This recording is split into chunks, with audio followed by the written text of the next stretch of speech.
Thank you for joining us this evening.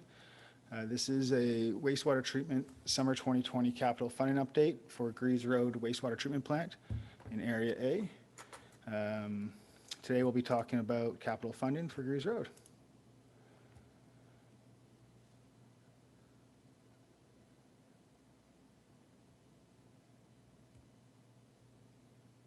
The map on the screen here is the area that we'll be discussing today. There's 5 properties that are attached to the system and 6 parcels that can be attached.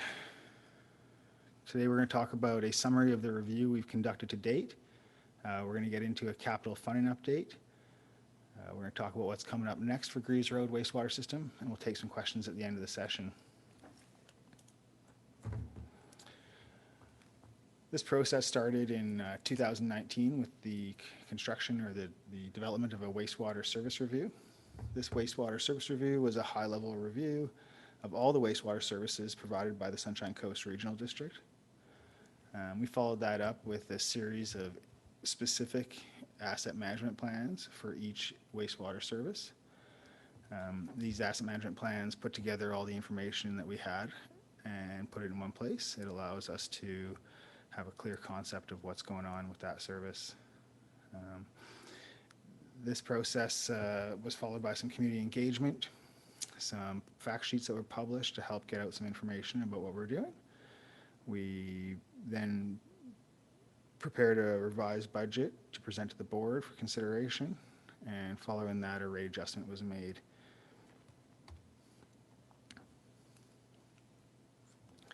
The key findings from the wastewater service review were that the existing revenue for wastewater service in the Sunshine Coast Regional District was unsustainable.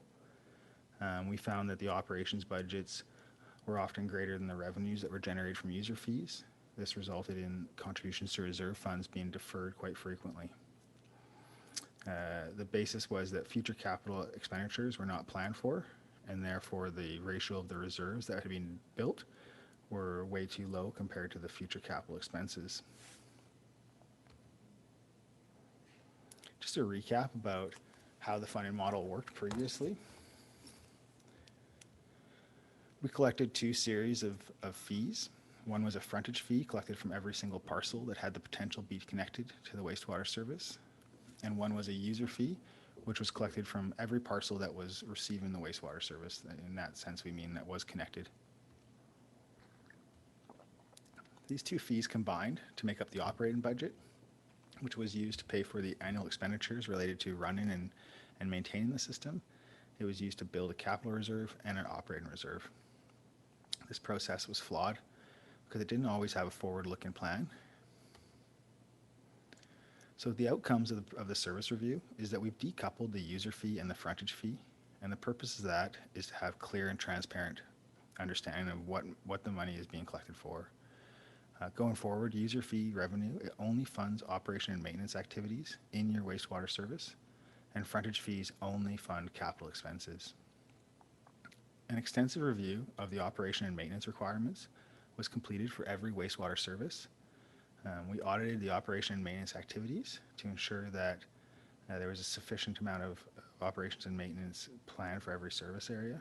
We revised the operation and maintenance budget to ensure that adequate funding was available for the utilities department to do the work they need to do. And we established some minimum reserve targets to make sure that there would be no situation where work couldn't be done because the money wasn't available. This process is an annual process and will continue to be reviewed annually. We also developed capital funding models to plan for future capital expenses. What the fee structure looks like now is represented on the screen. This is 2 parallel revenue streams. User fees are used only to pay for operations and maintenance budget, and then only build the reserve fund for operations and maintenance. Frontage fees are now used and saved for capital expenditures in a capital reserve. One of the questions that we got quite often was, why do we need an operating reserve? And it's important to understand that unforeseen repairs obviously can exceed the annual operating budget, and we're not allowed to borrow for operational expenses. These, short-term loans aren't available for these sort of things, so they have to be covered by by reserve funds that are available. And a key point is that operating reserves are withdrawn only for your service area, so this money isn't used to do work in other wastewater services.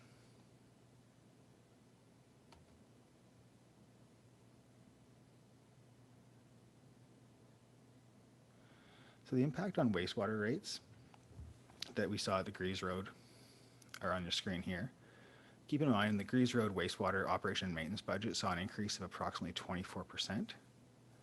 And we went from a user fee in 2019 of $255 up $160 to $415. There's also a short-term operating reserve contribution of $180.84, which was imposed starting this year. This will be, again, reviewed annually, and the purpose is to ensure that a sufficient operating reserve exists at Greaves Road. We'll touch base on this shortly again. The frontage fee, as you can see, has been unchanged over the last 2 years.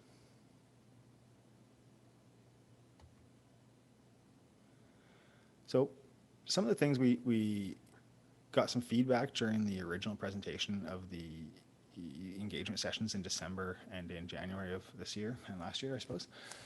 We analyzed historical SCRD contract data to refine long-term capital models. We did this because we heard a lot of feedback from the residents that we were being a bit too conservative in our approach.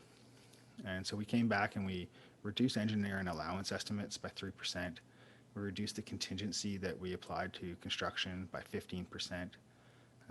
We looked at more scenarios where more debt was taken on to finance projects, because the residents seemed to communicate to us that they had a higher tolerance for debt. And one of the big ones we came up with was the creation of a 5-year rate structure proposal that will be putting forward to the board. The comments we got from the public was the uncertainty around these increase in rates was causing anxiety, and we felt that providing a concrete plan over 5 years would allow residents to have a little bit more control over their finances and understand of what the costs are associated with their services. We also updated the savings and borrowing rates to match the current financial status of the world, and we introduced a variable borrowing rate where we adjusted the rates based on the term of the loan that was anticipated for the infrastructure. Another contentious point was the construction cost index, which we used to inflate future construction costs. This was developed using RS Means construction software, and what we looked at is creating a scenario where different terms of estimates in the future were applied different inflation rates, so that reduced some of the expected costs that we saw on our capital plans. So just a reminder again, when we built these capital plans, there were some confining factors. The provincial legislation, it means that only the participants of a service area are allowed to be taxed, or revenues allowed to be generated only from people who participate in the service area. And this means, especially for Greaves Road, having only 6 participants, the costs are shared by a small number of people. All infrastructure degrades over time, so once we install and create a service, it's important to consider the costs of continuing to provide that service. And some of these systems have very long life components, and it's hard to grasp these terms possibly. And infrastructure costs do inflate over time. So we need to be aware of, we're not saving for the price of the system the first time we paid for it, it's the next cost we have to be aware of. We built the plan, or we compiled the plan using the methods listed below. We developed a timeline of anticipated replacement using what we could find for estimated useful lives for the infrastructure. That timeline was populated with anticipated costs that we used from either similar projects or inflated costs from historical prices of projects. We considered the cost of finance and debt and the interest that we paid on that. And on the other side of it, we also considered the revenue that would be accrued by having reserves accrue interest over time. An important note is that we used, where possible, the most recent replacement cost estimates for similar infrastructure just to reduce the uncertainty in our estimates. And another thing that people should remember is, if you joined us for the previous meetings, this might be old news, but Wastewater services have three main components, and they each have a different expected useful life. Treatment plants for 50 years, disposal systems for 40, and collection systems for 80. So this kind of dictates the timeline we need to look at when we're considering a capital plan. A 10 or a 20-year capital plan doesn't capture the renewal of enough infrastructure. So moving right into the process of developing the model we're using now. I just wanted to give an example. In a 30-year time frame for Greaves Road, there is one upcoming project. Well, I guess it's two combined as one, but a treatment plant with a collection system is due in 2027. It's anticipated to cost somewhere in the $193,000 range.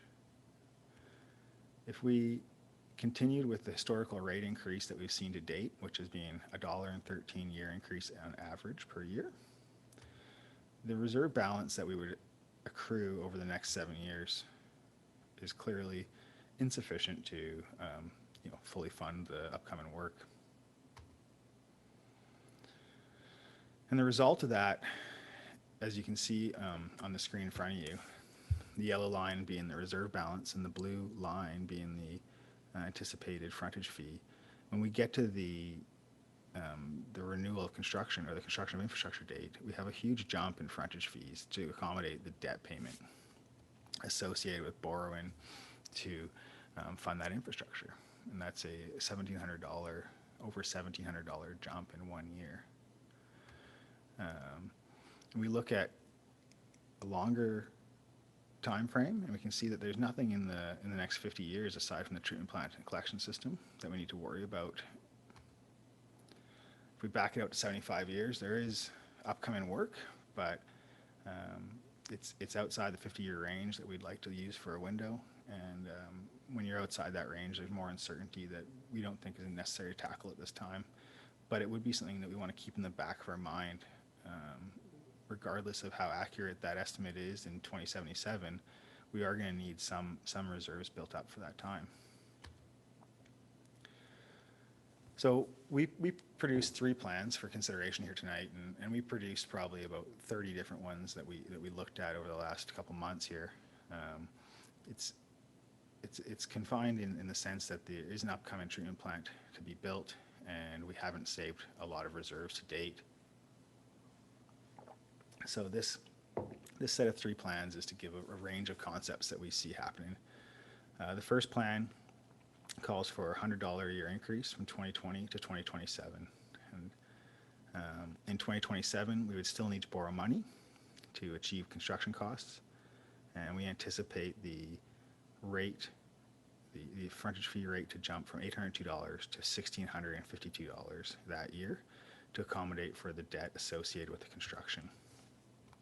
Moving forward, in this plan, there is no annual increase from 2028 to 2069 because the amount that we're recovering at this point is only for debt, and then by the time it turns into contributions to capital, it's sufficient for moving forward. And you can see in this diagram here, or this chart, the frontage fee is flat for the 45 years there, and the reserve balance begins to climb in the 2050 range as the debt expires. Greaves Road is a system that may be eligible for a grant as there is construction in the near future and we haven't built a considerable reserve. So this grant looks at a similar scenario where we increase the frontage fee $100 a year for the next 7 years from $102 to $802. And then during the construction of the treatment plant and the collection system, we assume we received a 30% infrastructure grant. In this scenario, the debt payment would be reduced to $1,082 for 25 years, and we apply a 0.5% annual increase in the rate to continue to build the reserve beyond this time. And you can see in the diagram here how the reserve balance would react to this fee structure. The reason that we like to put in an annual increase that's a match to inflation is just to keep this financing at an equitable rate so that people in the future aren't paying the same dollar figure as they are now. Ideally, it would match the inflationary CPI rate of 2%. However, when we looked at that for these models, the increase was more than necessary to build reserves for the future, and so we didn't want to look at that. The third model is very similar.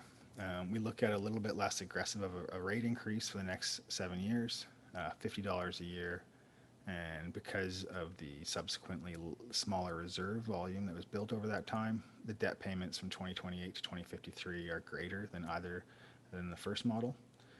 In this model, we don't anticipate a grant, and then again, we continue with a 0% increase from 2028 to 2069. Build in a reserve once the debt expires in 2053. All three of these plans are similar. Ahead of you on the screen now is the plans charted as frontage fees over time. And you can see the third plan in red, the second plan in purple, and the first plan in green. They all map very similarly. The advantage of the first plan, I feel, would be by demonstrating effort to build a greater reserve, you may have a better chance at receiving a grant when it comes time to construction. Other than that, they're very similar. It's tough with the construction in such a near term to build much reserves, especially with such a small number of users, and that's just the situation we're in. So out of these three plans, we've come up with what would be the 5-year rate structure going forward. As we review this on an annual basis, rate adjustments would be presented to the board for the 5th year, ideally, if this gets approved. And so the 5-year rates for the three plans are listed here on the screen. And one thing I'd like to cycle back to is this idea of a reserve contribution. Greaves Road was the successful applicant for a grant for a feasibility study this year. And that means the anticipated withdrawal from the operating reserve will be mitigated by the contribution from the grant, and it may be unnecessary to continue the reserve contribution in the near future. So again, these three plans, Plan 1 and 2, the rates are the same for the next 5 years, and the alternative plan, the red one, is a slower increase, and otherwise they're all very similar. And we'll be presenting this to the board for them to choose one of the three plans or propose a different one going forward. So upcoming work we have here for Greaves Road, we're going to finalize this capital funding model, just make sure we've crossed all our T's and dotted our I's. We'll present the 5-year rate structure for the board consideration, and ideally provide residents with near-term rate certainty going forward. We should be reviewing the results of the feasibility study, hopefully before the end of the year, and we'll be applying for grants for upcoming work as soon as we're aware of what the scope of that is. And then just an annual process, we'll be reviewing the operations and maintenance budget and ensuring the appropriate reserve is being targeted. So just in conclusion, there are multiple ways to finance these 50-year capital expenditures. We're confined due to the near future. We have a construction project, and we haven't built much reserves. The current rates it's important to update estimates as new cost information becomes available. So we want to keep the cost estimates as accurate as possible to make sure that we save the right amount of money. The current rates are not financially sustainable. And the good news is that we received a grant for a feasibility study, so that's great. At this point, I'm going to open it up for questions.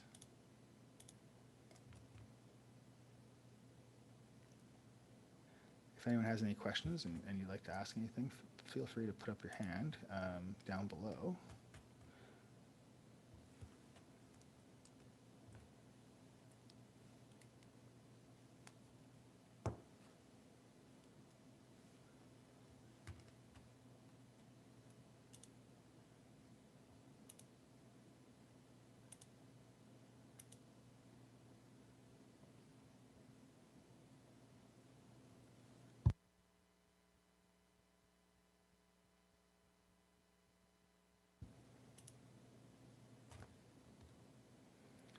Okay, I'm not hearing any questions, and that's understandable. I think it's just staff and Director Lee in the meeting at the time.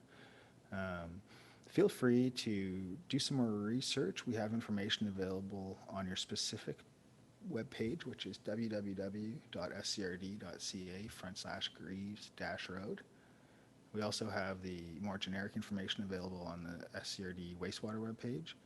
And you can always follow up with questions at info@scrd.ca, and feel free to address myself, Kyle Doyle, or anyone else that you may want to ask questions to.